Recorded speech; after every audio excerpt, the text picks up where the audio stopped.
Bueno, bendiciones para todos. Vamos a abrir nuestras Biblias y vamos a leer un pasaje de la Escritura para dar inicio a la enseñanza.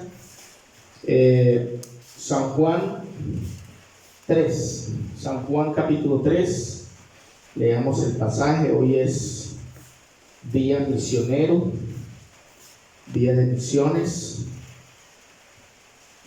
y vamos a meditar en la eterna palabra de Dios un momento para ver un mensaje acá.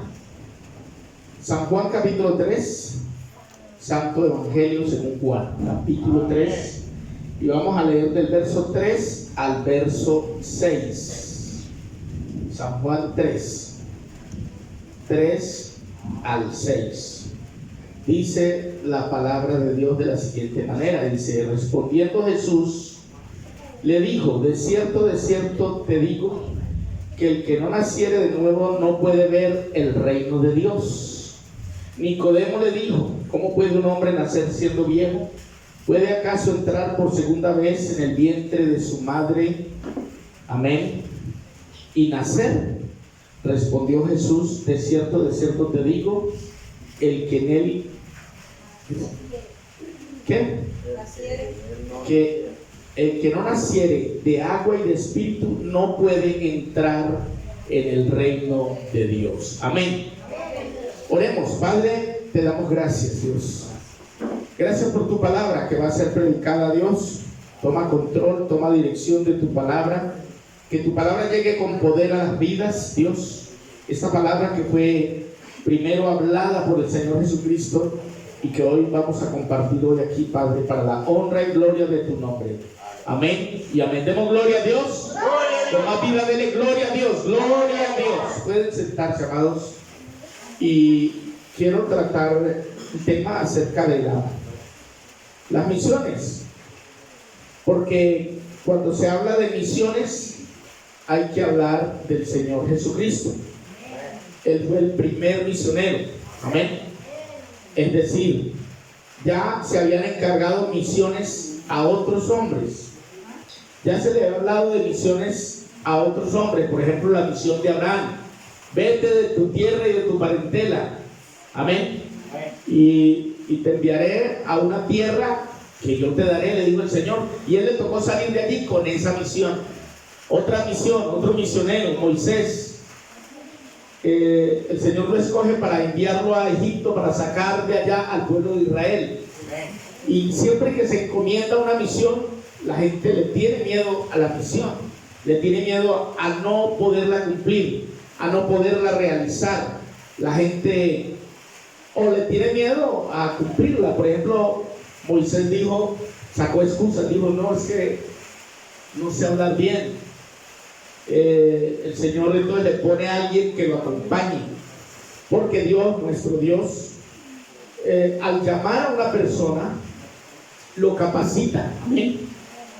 Téngase en cuenta que si Dios le llamó a usted, Dios le va a capacitar, le está capacitando de hecho, para que termine haciendo la labor que Dios quiere que hagamos. Amén.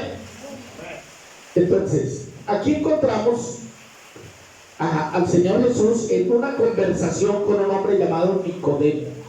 ¿Nicodemo quién es? Exactamente, dice el texto. Había un hombre de los fariseos que se llamaba Nicodemo. Era un principal entre los judíos. Es decir, el hombre era una persona importante. Era un principal, quiere decir que estaba entre los más destacados de los ancianos judíos y fariseos.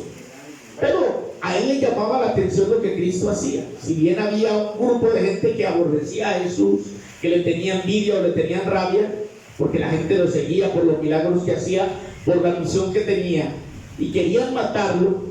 Pero dentro de esa gente había gente como Nicodemo que lo admiraba. Y entonces él, para evitarse que lo critiquen, él viene de noche a Jesús, viene de noche para ser favorecido por las sombras de la noche, para que sus compañeros no lo vean, no lo juzguen, no lo critiquen. Usted no sabe que así hay gente hoy día, que son discípulos a escondidas, es decir, les da pena que los vean abiertamente. Y entonces ellos se ocultan un poquito, escuchan por la radio un ratito, si no están los amigos por ahí.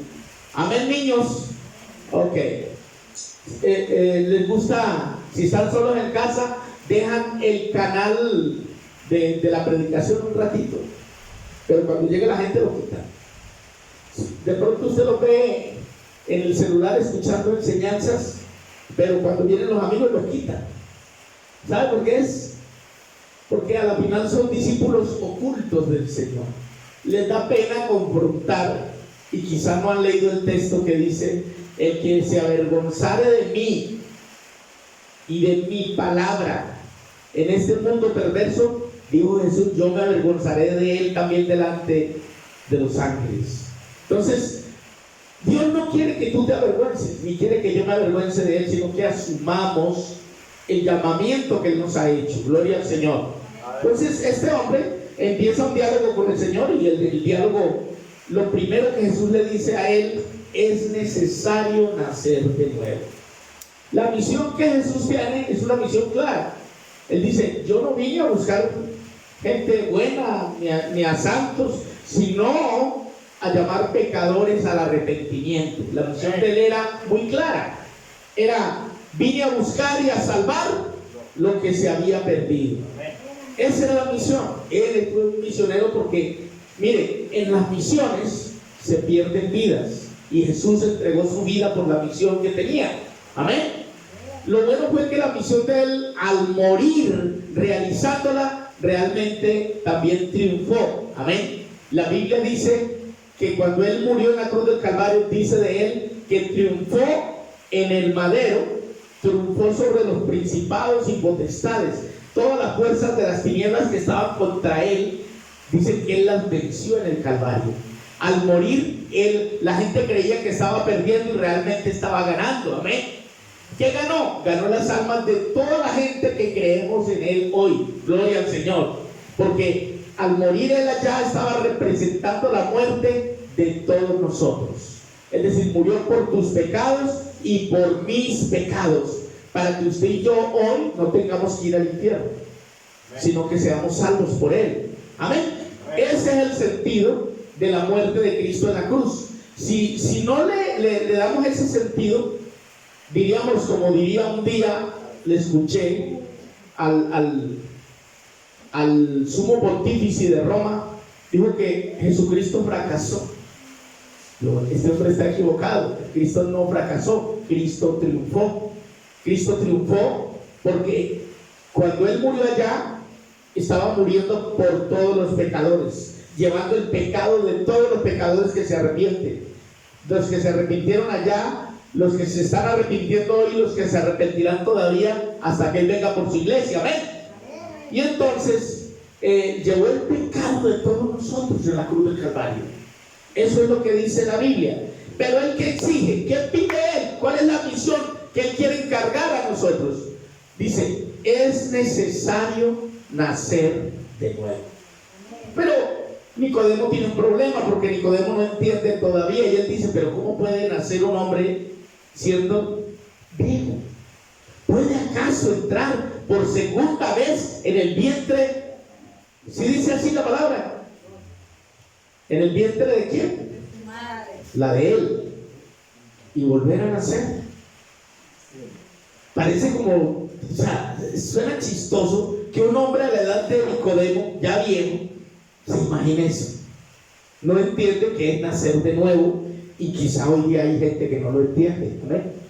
Y quizá toque explicarlo. ¿Por qué? Porque hay gente que no entiende ese concepto, nacer de nuevo. Así hay gente que dice: ¿cómo que pueden nacer de nuevo si uno ya está viejo? Puede entrar cuán cabezón es otra vez en el vientre de la mamá para volver a nacer, y la gente no entiende. Pero Jesús le estaba hablando de nacer de agua y de espíritu, porque ahí le dice: el que no naciere de agua y de espíritu no puede entrar en el reino de Dios. Esto se trata de entrar en el reino, no solamente de ver el reino, porque se nace para verlo. Hay gente de hecho que ha nacido para verlo y lo ven. Cuando alguien comienza a ir a la iglesia, él ve el reino. ¿Cómo lo ve? Lo ve establecido en el corazón de la gente. El que antes era borracho, que hoy no lo es. El que antes era malandro, que hoy no lo es. El que antes era infiel, que hoy no lo es. el que antes era adúltero que hoy no lo es, porque la vida ha sido transformada por el poder de la palabra. Amén. Entonces eso es cómo se efectúa ese nuevo nacimiento. Jesús le dijo que no naciera de agua y de espíritu, hay que nacer de agua. Y aquí hay dos cosas que hay que tener en cuenta. Una es el bautizo. Se nace de agua cuando se es bautizado, pero hay que nacer, porque el símbolo del agua es la palabra de Dios, y hay que nacer de la palabra de Dios, permitirle a la palabra efectuar un cambio en el corazón de la persona, para que la persona tenga un cambio, y a ese cambio se le llama el nuevo nacimiento. Diga, nuevo nacimiento. Claro, nacer de nuevo es nacer de la palabra, porque la palabra implantada, dice el Señor, nos puede hacer sabios para la salvación. Esa palabra implantada en el corazón tiene la facultad de transformar, de cambiar. A medida que la persona está siendo expuesta a la palabra le va mostrando qué pasos debe ir dando, qué cambios debe ir mostrando. Gloria al Señor. Usted lo ha experimentado en su vida. Desde el tiempo que usted está oyendo la palabra, usted cada día le va quitando cosas a su vida que eran nocivas para la vida espiritual, ¿cierto? Y usted ha ido dejando una cantidad de cosas que sin Cristo no era capaz de dejar. Sí. Ay, hermana, es que a mí me gustaba tanto bailar, y yo llegaba y agarraba el parejo y lo apretaba acá, y yo me sentía tan bien, y ahora no me hace falta. Porque no es que usted tiene que hacer no es que sí, un esfuerzo, porque uno cree que tiene que hacer un esfuerzo. Aquel que todavía ve la cerveza y se le haga ese agua a la boca, es porque no ha nacido de nuevo todavía. Pero si ya nació de nuevo, ya no le hace falta. Amén. No le hace falta. Cuando uno se entera que una bebida es veneno y uno está consciente de que eso lo mata, uno ya no lo bebe más. Y miren cómo vamos a hablar de una bebida, y no le vamos a hacer propaganda, pero dicen que la Coca-Cola es puro veneno. Dicen. ¿Y a quién no le gusta la Coca-Cola? La excusa de la gente: hamburguesa con Coca-Cola, alitas de pollo con Coca-Cola, empanadas con Coca-Cola. Pero cuando tú ya sabes, eres consciente que la Coca-Cola es veneno, que tiene sustancias dañinas para tu organismo, ya eso es a otro precio. Ya tú decides si sigues tomándola o no, o cambias de bebida, por ponerle un ejemplo, ¿cierto? Y por eso usted notará gente que va por algún lugar, que va mucha sed, que pide agua. Miren, no, ¿por qué no te tomas un fresquito? No. ¿Pero por qué? Si está bueno. No. Pongo como ejemplo a mi esposa. Ella desprecia ciertas bebidas, aunque sean sabrosas. Ella dice: yo no quiero meterle veneno a mi cuerpo. ¿Qué es eso? Es tener fuerza de voluntad para decirle no a aquello que te hace daño. Amén. Aunque sabe sabroso. Y tenemos que decirle, hermano, el pecado es sabroso. No, pues a mí es lo único que me parece sabroso el pecado. Pero el pecado es sabroso. A la gente le gusta el pecado, lo hace, y algunos se deleitan en él. Pero cuando ya usted sabe que eso lo mata, que eso lo lleva al infierno, cierto que ahí ya es a otro precio. Ya usted dice: no, un momento, ya va, dice alguno, ya va, espere a ver, porque si eso es dañino para mi alma, si eso mancha mi alma, si eso me aparta de Dios, yo no quiero estar apartado de Dios. Amén. Entonces ya tú tienes que decidir entre hacer eso que es dañino para tu alma, que te lleva al infierno, o hacer lo que la palabra de Dios dice. Dele gloria a Dios. Esa es la misión: enseñarle a la gente que tiene un poder de decisión, que la gente decide, ella misma decide. No tengo que ir a condenarlo a usted, pero la palabra de Dios le dice a usted lo que es bueno y lo que es malo. Y usted decide. La palabra de Dios te dice que hay cielo y hay infierno. Y usted decide a dónde va. ¿Sí o no? Yo no tengo que decir, usted va para tal lado, no, porque yo no soy quien para mandar a nadie a ningún lado. Ningún hombre debe condenar a otro, amén. Porque Cristo es el Salvador de todos los hombres. Y Él no quiere que ninguno perezca, sino que todos procedan al arrepentimiento. Entonces, ¿qué es la misión? Predicar este mensaje, amén.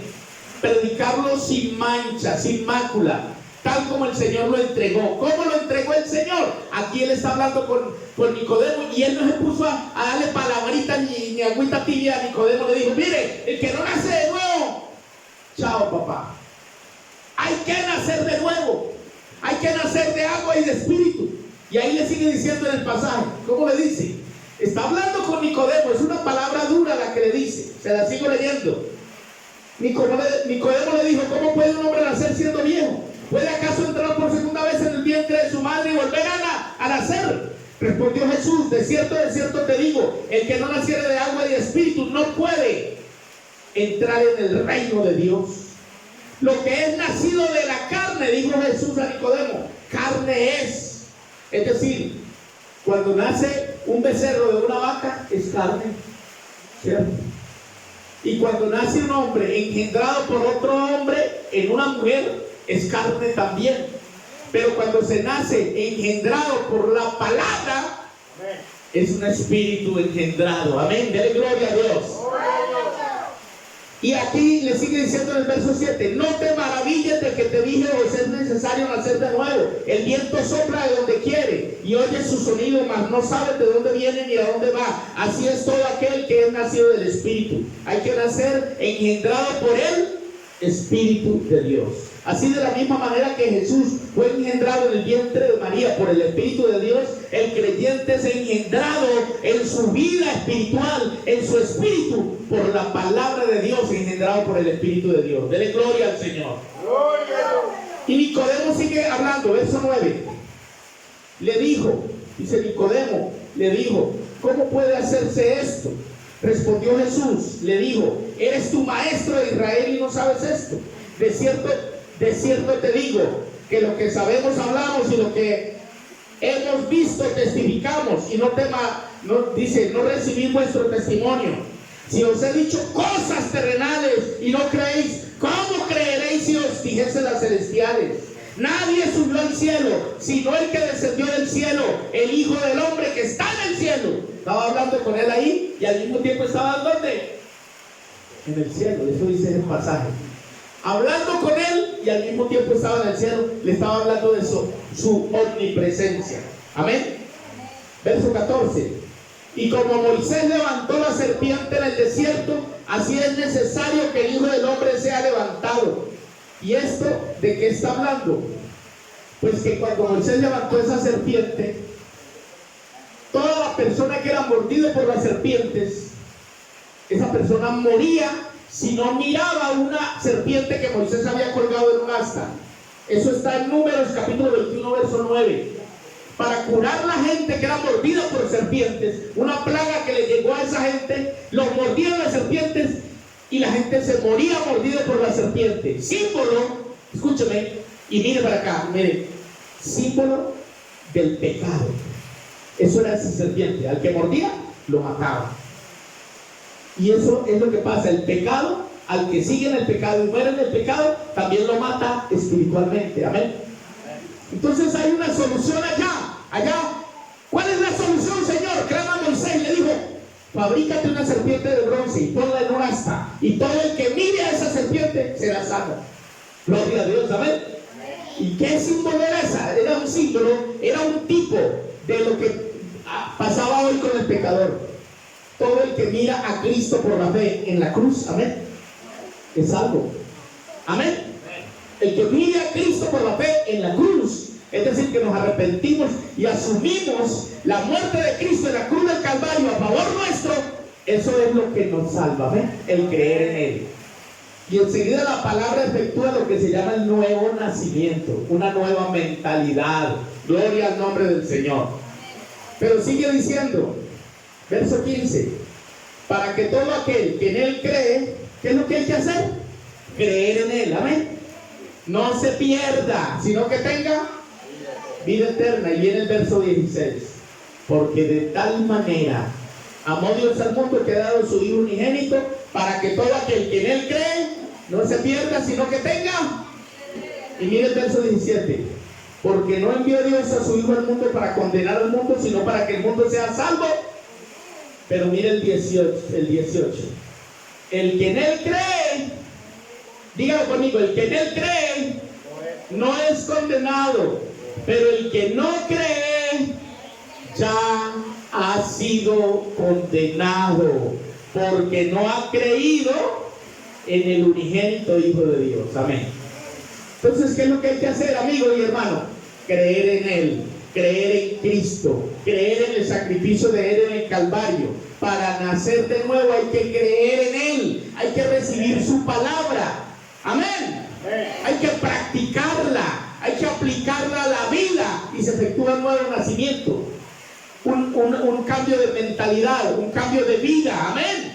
Y ese es el nuevo nacimiento efectuado por la palabra de Dios, que vive y permanece para siempre. Amén. Pónganse en pie, vamos a darle gracias a Dios.